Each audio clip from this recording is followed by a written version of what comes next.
sur les résultats d'Héloïse Bauduin, qui n'a malheureusement pas pu venir aujourd'hui, mais qui a énormément travaillé sur cette partie, et c'est elle qui a fait ce PowerPoint que je présente en son nom. Donc on a analysé 2599 radiographies EOS avec le logiciel Keops, dont 1506 étaient paramétrées et calibrées pour les SVA. Vous voyez qu'il y a une répartition homme-femme et filles, enfin femme-fille versus homme et garçon, de 1488 versus 1111. On regardera plus tard dans la partie 2 de la table ronde de façon plus précise la répartition en fonction de type de Roussoulis. Sachez qu'en âge chronologique, on a fait des strates de 5 ans chez l'enfant et l'adolescent, et ensuite de 15 ans à partir de l'âge de 20 ans. On va suivre le même cheminement ici que dans l'exposé précédent, avec des paramètres de distance. Et quand on regarde d'abord la SVA, bien en moyenne globale sur les presque 2600 dossiers, elle était de 17 mm. Il y a quelques différences hommes-femmes, mais qui ne sont pas si énormes, et des petites différences, mais non significatives, entre les types de Roussoulis. Là où les choses sont intéressantes, on voit que finalement la SVA, eh bien, elle diminue jusqu'en fin de croissance, et chez le jeune adulte, où elle est parfois même négative ou derrière, et ça se traduit par le type de Roussoulis 3 en T-versé, on le verra plus tard aussi. Elle se maintient à peu près, et puis au-delà de l'âge de 65 ans, on voit qu'elle augmente de façon très nette et de façon significative. Lorsqu'on regarde les corrélations, eh bien, on voit une chose qui est quand même, je trouve, assez frappante, c'est qu'il n'y a aucune corrélation avec l'incidence pelvienne, la version pelvienne, ni la syphose, ni la lordose, donc sur le rachis thoracolombaire, ce qui voudra dire qu'il faudra toujours regarder la SVA de C7 avec ses paramètres à part. Il n'y a pas de corrélation non plus avec le TPA ou les autres paramètres de compensation, uniquement l'ODHA qui traduit aussi cet avancement.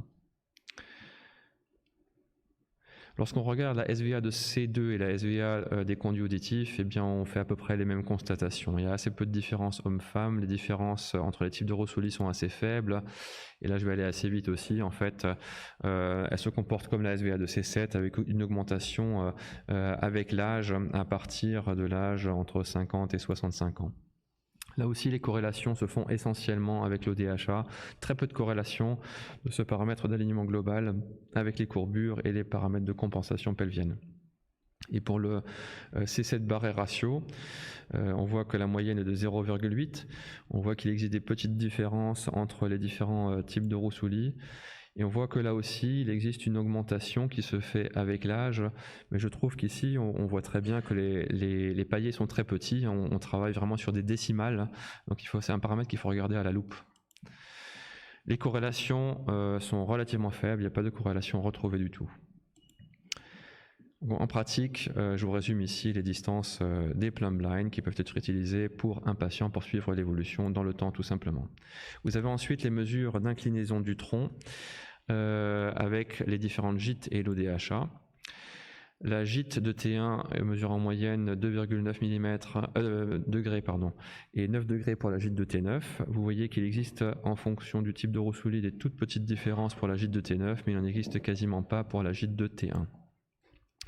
On voit aussi que la gîte de T1 a tendance à diminuer avec l'âge, ce qui veut dire que T1 se déplace un peu vers l'avant, alors que la gîte de T9 reste relativement constante, ce qui est probablement lié aux modifications des courbures et notamment de la courbure thoracique telle qu'on va le voir dans la partie 2 de la table ronde avec l'âge.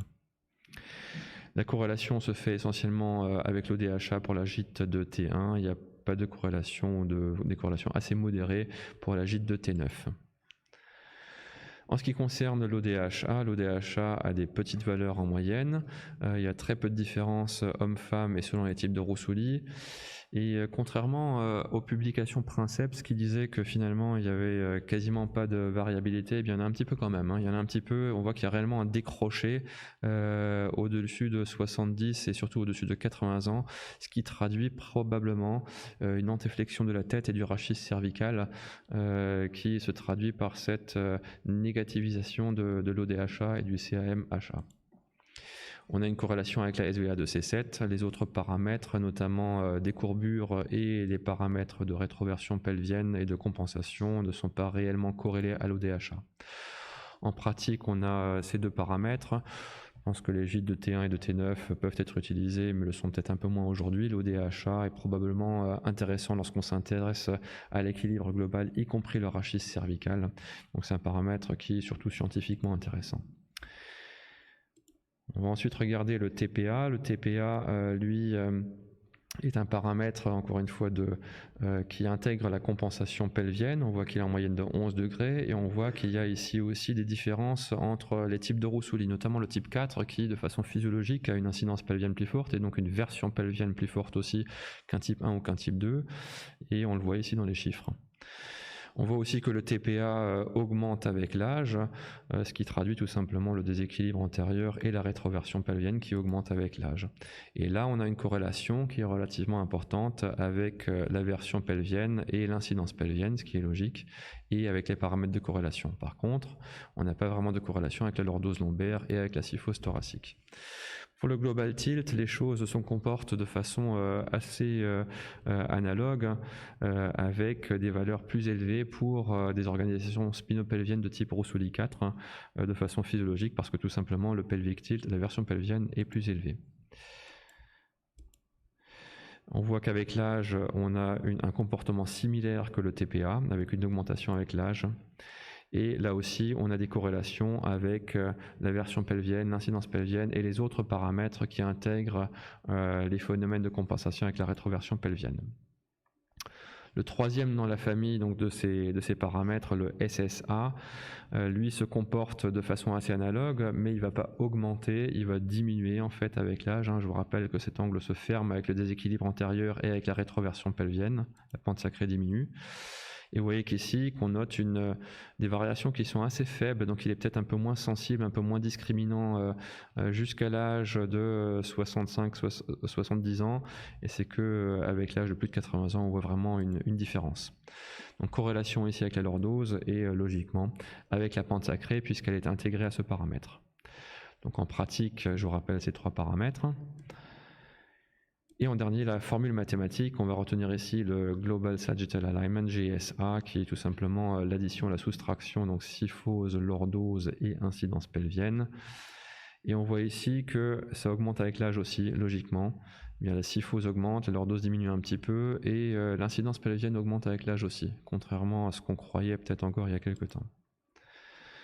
On voit ici aussi qu'il existe une corrélation avec le TPA et les phénomènes de rétroversion pelvienne, par contre pas avec la syphose thoracique ni avec la lordose lombaire et de façon assez moyenne avec l'incidence pelvienne.